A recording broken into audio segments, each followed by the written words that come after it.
Alabama, became a leader in the fight for equal rights, known as the Civil Rights Movement. He inspired black people to stand up for their rights by participating in nonviolent protests. He organized boycotts, marches, and sit-ins all over the southern states and in Washington, D.C.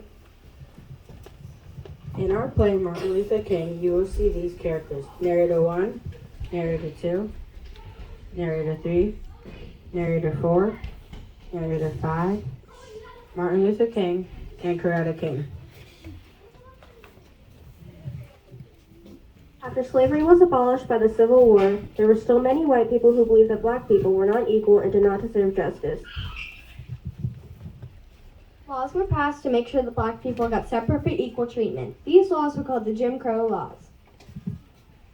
These laws were made to make sure that blacks were kept separate from whites in all public places and were treated far from equally. Black people were even told they'd be restricted bathrooms to drink from separate water fountains. The schools they attended had no money, had only used materials. Like the education black children received was not equal to what white children received. Some businesses allowed black people to shop there, but they had to use their own entrances and wait until all white customers had been served first. Black people were charged taxes to vote, which kept the poor people from voting.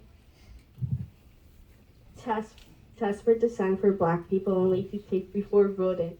Many blacks had to quit school to go to work and never learn to read and write, so they were not able to take the test or vote. Of course, the laws were written so the poor would not afford to read or write or still allowed to vote. Black people were also threatened by white people when they went to vote, so they were afraid to go. It was common to see black people bullied and hanged, their bodies left hanging to scare other black people into not speaking up for their rights and for equality. However, many more people began to protest the unfair conditions and treatments who joined a cause called the Civil Rights Movement. Martin Luther King became a leader and one of the most outspoken members of the movement. Coretta, we must change the unfair laws of the southern states. I don't want our children to grow up in a world of discrimination and injustice. I agree, Martin. We made a promise to each other that we will help make the world a more equal place. I also know that speaking out against the Jim Crow laws will make us a target for hatred and those who disagree with us with the civil rights movement.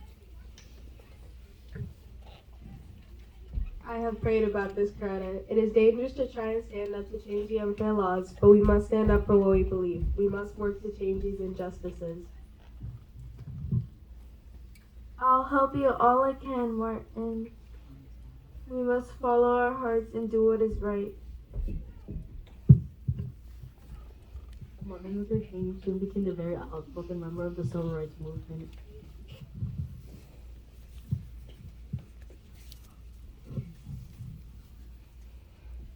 He helped to educate black people about nonviolent ways to protest and try to make a change. Hate breeds more hate, violence breeds more violence, toughness breeds a greater toughness. We must meet the forces of hate with the power of love.